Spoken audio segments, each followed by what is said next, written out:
जय हिंद दोस्तों, मैं अरविंद कुमार अपने परिवार AKGS रिसर्च सेंटर में आप सभी का स्वागत करता हूं। तो हिस्ट्री की क्लास में आज हम पढ़ेंगे वैदिक सभ्यता। पिछली क्लास में हम पढ़ चुके हैं सिंधु सभ्यता। अब सिंधु सभ्यता से आगे आता है वैदिक सभ्यता। अब ये तो आपको पता होगा कि जो ये सिंधु सभ्यता थी,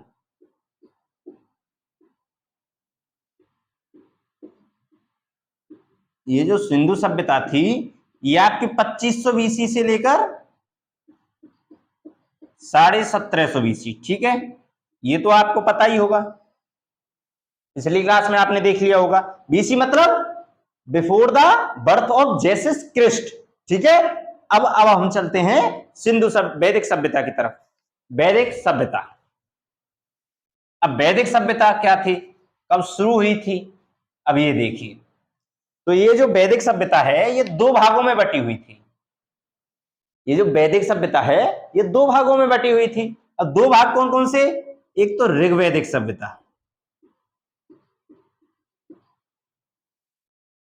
ऋग्वैदिक सभ्यता थी,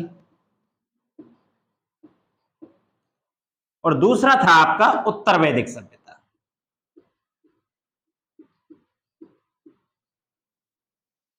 उत्तर वैदिक सभ्यता, ठीक है। अब ये जो ऋग्वैदिक जो सभ्यता थी ये थी आपकी 1500 BC से लेकर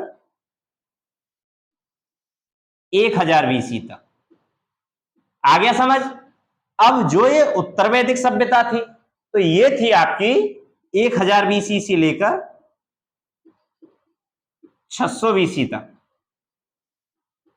ठीक है। अब उत्तर वैदिक सभ्यता और ऋग्वैदिक सभ्यता दोनों समझ में आ गई। अब आगे पढ़ते हैं कि उत्तर वैदिक सभ्यता में क्या था, ऋग्वैदिक सभ्यता में क्या था, ये वैदिक सभ्यता कैसी थी। अब यहां से आपको पता तो चल गया होगा कि जो ये वैदिक सभ्यता थी ये आपकी 1500 BC से लेकर 600 BC तक थी। आ गया ना समझ? यहां से आप जान गए होंगे कितने भागों में बटी हुई थी, ये आपको पता चल गया, ठीक है ना। अब आगे देखिए, अब आगे क्या है इस वैदिक सभ्यता में, देखिए अब आगे क्या होता है, ये किसके द्वारा बनाई गई थी।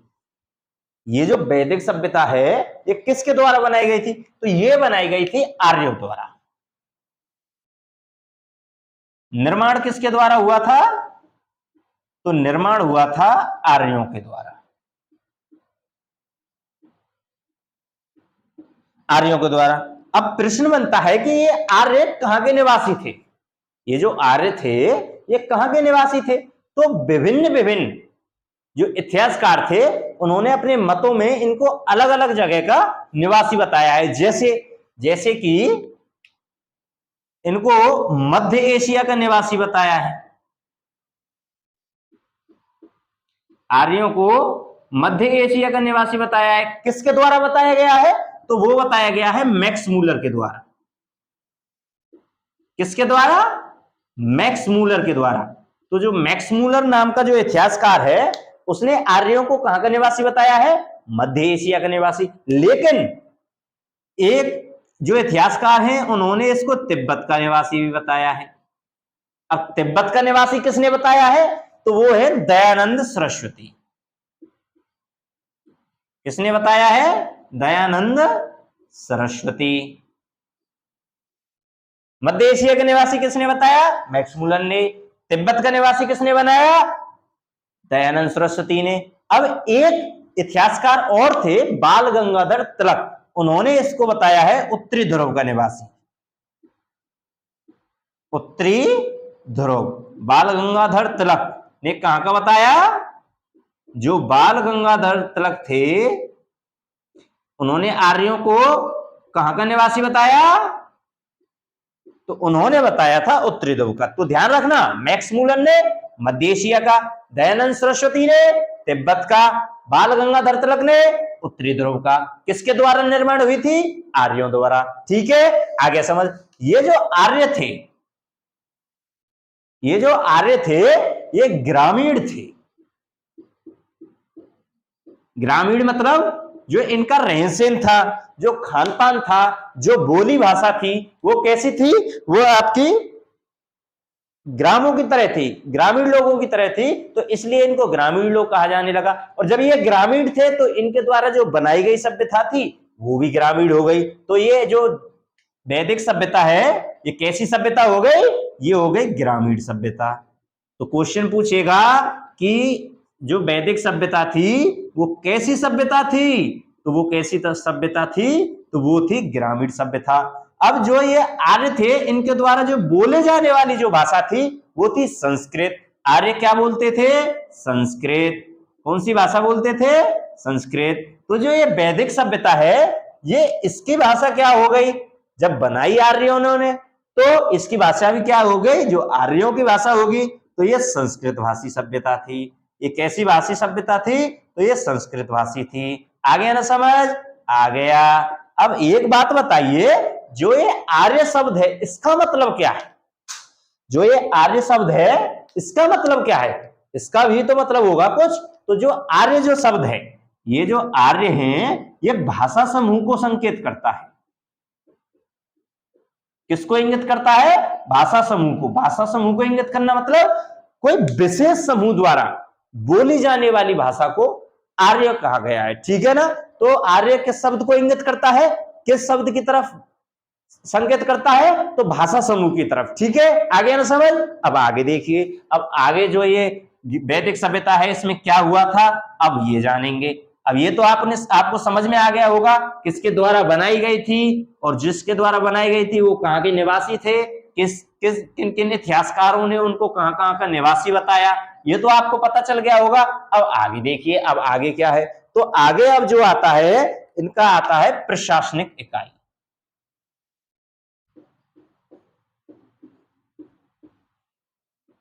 जो वैदिक सभ्यता थी उसकी प्रशासनिक इकाई कैसी थी? तो इसकी जो वैदिक सभ्यता थी, जो आर्यों द्वारा बनाई गई थी, उसकी जो प्रशासनिक इकाई थी वो 5 भागों में विभाजित थी। 5 भागों में कौन कौन से? तो पहला कुल, दूसरा ग्राम, तीसरा बेस, चौथा जन, पांचवा राष्ट्र। तो इनका विभाजन कुल, ग्राम, बेस, जन, राष्ट्र 5 भागों में था। अब इनके जो अधिकारी होते थे, जिनका इन पर कंट्रोल होता था, जो एक राजा की भूमिका निभाते थे, जैसे कि आपके गांव पर किसका अधिकार है? प्रधान का। भारत देश पर किसका प्रधान है? प्रधानमंत्री का। भारत देश में जो प्रधान व्यक्ति है वो प्रधानमंत्री ही तो है। किसका अधिकार है? प्रधानमंत्री का। तो देखिए, कुल का कौन होता था? कुलिप। कुलिप। कुलप किसका? कुल का। ग्राम का ग्रामणी। ग्राम का ग्रामणी। जैसे अब आपके ग्राम का प्रधान होता है, ऐसे ही वैदिक सभ्यता के दौरान ग्राम का जो अधिकारी होता था वो ग्रामणी कहलाता था, जो सबसे बड़ा व्यक्ति होता था। विस का होता है विस्पति। विस का विस्पति। जन का क्या होता है? जनपति। जन का जनपति। जन का क्या होता है? जनपति। ठीक है। अब यहां पर देखिए, राष्ट्र का राष्ट्रपति भी कह सकते हो आप। राष्ट्र का राष्ट्रपति भी कह सकते हो और राजा भी कह सकते हो, राजा। ठीक है, अब ये समझ में आ गया। प्रशासनिक इकाई क्या थी? कुल, ग्राम, बेस, जन, राष्ट्र। अधिकारी कुल का कुलुप, ग्राम का ग्रामणी, विस का विस्पति, जन का जनपति, राष्ट्र का राष्ट्रपति या फिर राजा। अब इस राजा को, जो ये आपका राजा है, इसको सलाह देने के लिए 2 चीज बनाई गई थी, एक सभा, और सभा से निर्माण हुआ था समिति का।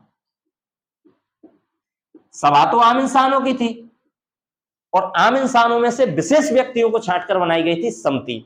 और जो समिति थी, इसके जो अध्यक्ष थे, इसके अध्यक्ष को क्या कहते थे? इसके अध्यक्ष को कहते थे क्या? ईशान। क्या कहलाता था? ईशान। ध्यान रखना, पूछता है वैदिक सभ्यता में समिति के अध्यक्ष को क्या कहते हैं? तो क्या कहते हैं? ईशान। आगे समझ। सभा और समिति का कार्य क्या था? राजा को सलाह देना। आगे समझ। सभा का अध्यक्ष राजा, समिति का अध्यक्ष ईशान। आगे समझ। अब आगे देखिए, अब आगे क्या था? अब इसमें जो आगे था, युद्ध, जो युद्ध होते थे राजाओं के, उनको क्या कहते थे? ये राष्ट्र कैसा था? जैसे सिंधु घाटी सभ्यता आपका मात्र सत्तात्मक था, तो ये कैसा समाज था बताइए। वैदिक सभ्यता कैसा समाज था, तो ये आपका पितृसत्तात्मक था। वैदिक सभ्यता कैसा समाज था, पितृसत्तात्मक। अब इसमें क्या था, बाल विवाह। क्वेश्चन पूछेगा बाल विवाह और पर्दा प्रथा का प्रचलन वैदिक सभ्यता में था या नहीं, तो नहीं था। जो ये वैदिक सभ्यता थी इसमें बाल विवाह और पर्दा प्रथा का प्रचलन नहीं था। आ गया समझ, आ गया। अब आगे देखिए, अब आगे क्या है, अब इसमें जो युद्ध होता था उसको क्या कहते थे, जो युद्ध होता था, मान लीजिए दो राजाओं के बीच में जो युद्ध होता था उसको गविष्टि कहते थे। क्या कहते थे, गविष्टि। अब गविष्टि का मतलब क्या होता है, गविष्टि का मतलब क्या होता है, तो गविष्टि का मतलब होता है गायों की खोज। गायों की खोज, यानी कि यहां युद्ध की तुलना गायों की खोज से की है, जिसका अध्यक्ष कौन होता था, जिसका अध्यक्ष होता था राजा। जिसका अध्यक्ष कौन होता था, राजा। अब जैसे कि आपने एग्जाम्पल में देखें दशराज्य का युद्ध, एक दशराज्य का युद्ध हुआ था जिसका वर्णन 7वें मंडल में है। ऋग्वेद के वेदों के बारे में हम आगे पढ़ेंगे। ऋग्वेद के 7वें मंडल में, ऋग्वेद के 7वें मंडल में दशराज्य के युद्ध का वर्णन था, जो 10 जन, अभी आपने एक प्रशासनिक इकाई पढ़ी थी जन, जिसका अधिकारी, जिसका प्रधान कौन होता था, जनपति। तो 10 जनों और राजा सुदास के बीच दशराज्य का युद्ध हुआ था, जिसे जीता कौन था, राजा सुदास। किस मंडल में वर्णन है, 7वें मंडल में, किसके, ऋग्वेद के। आ गया समझ, आ गया। अब आगे देखिए, आगे क्या है, अब इसमें जो बहुत से शब्द थे जो वैदिक सभ्यता के अलग थे, जैसे कि कोई अविवाहित स्त्री जो पूरे जीवन, जो भी स्त्री शादी नहीं करती थी तो उसे क्या कहते थे, तो उसे कहते थे अमाजू। अब आपको नाम दे देगा अमाजू, एक शब्द दे दिया अमाजू, कि वैदिक सभ्यता में अमाजू किसके लिए प्रयोग होता था, तो जो कभी शादी नहीं करता था, जो स्त्री कभी शादी नहीं करती थी, शादी नहीं करती थी, तो उसे क्या कहते थे, अमाजू। अब इनका व्यवसाय क्या था, जो ये आपकी वैदिक सभ्यता है, इनका व्यवसाय क्या था, तो इनका व्यवसाय था कृषि, ये कृषि पर निर्भर थे, और पशुपालन। और किस पर थे, पशुपालन पर। अब पशुपालन पर निर्भर थे, तो इनका सबसे प्रिय पशु कौन था बताइए, तो सबसे प्रिय पशु इनका था, प्रिय पशु कौन था, वो था आपका घोड़ा। क्या था, घोड़ा। प्रिय पशु कौन था, घोड़ा। लेकिन एक पशु का और वर्णन जो दिया है वैदिक सभ्यता में, वो है गाय का। तो गाय को क्या कहते थे, गाय को कहते थे अगन्या। गाय को अगन्या कहते थे, अगन्या। अगन्या का मतलब क्या होता है, ना मारा जाने वाला पशु, ना मारा जाने वाला। ना मारा जाने वाला पशु कौन था, अगन्या। और अगन्या किसके लिए प्रयोग हुआ था, गाय के लिए। आ गया समझ। देखिए हर एक बात को पूरे कंसेप्ट के साथ समझते हुए चलना। क्वेश्चन कहां से पूछ ले, कितना डीप पूछ ले, ये आपको पेपर में जाके पता चलेगा। एग्जामिनर कहीं से भी पूछ सकता है, तो आपको पूरा कंसेप्ट के साथ पूरा कवर करके जाना है, ठीक है। अब आगे देखिए, अब आगे क्या था, अब ये वेद, जो वैदिक सभ्यता थी, इसमें वेदांगों का प्रचलन था। वैदिक सभ्यता में क्या था, वेदांगों का प्रचलन था। वेदों के बारे में हम आगे पढ़ेंगे, वेदांगों के बारे में हम आगे पढ़ेंगे। लेकिन जो वेदांग थे, ये वेदांग थे, इनको पढ़ाने वाला क्या कह रहा था, तो उनको पढ़ाने वाला, वेदांग की शिक्षा देने वाला, जो वेद और वेदांग थे इनकी शिक्षा देने वाला क्या कहलाता था? उपाध्याय। क्या कहलाता था? उपाध्याय। आ गया समझ? आ गया। अब आगे इनके वस्त्र कैसे होते थे? जो वैदिक सभ्यता है इसमें कैसे वस्त्र पहने जाते थे? जैसे हम पहनते हैं क्या, शर्ट पैंट कुर्ता पहनते हैं ना, तो ये कैसे वस्त्र, इनके वस्त्रों के नाम क्या थे? तो ये 3 तरह के वस्त्र पहनते थे। एक बास, दूसरा अधिवास और तीसरा उष्णीस। तीसरा उष्णीस। लेकिन जो अंदर पहनने वाला जो वस्त्र था, जैसे हम बनियान पहनते हैं, ऐसे ही जो वैदिक सभ्यता के जो लोग थे उनका अंदर पहनने वाला जो वस्त्र था उसको कहते थे नीवी। नीवी। तो नीवी किसे कहते थे? अंदर पहनने वाला वस्त्र। अंदर पहनने वाला वस्त्र। ठीक है ना? अब ये आपकी साधारण सी बातें हो गई वैदिक सभ्यता के बारे में जो बेसिक था। अब इसमें नदियों को क्या कहते थे, वेदों को क्या, वेदों में क्या था, ये सब हम अगली क्लास में पढ़ेंगे। तो ध्यान से समझ लीजिएगा, वैदिक सभ्यता एक बहुत ही महत्वपूर्ण भूमिका निभाएगी। पूरे कंसेप्ट को कवर करते हुए चलना है, मेहनत करनी है, अपनी तैयारी को अच्छी तरह करिए और जो होगा देखा जाएगा। अच्छी तरह पढ़िए, कोई टेंशन लेने की जरूरत नहीं है, पेपर अच्छा होगा। अब मिलते हैं वैदिक सभ्यता की अगली क्लास में। जय हिंद, जय भारत।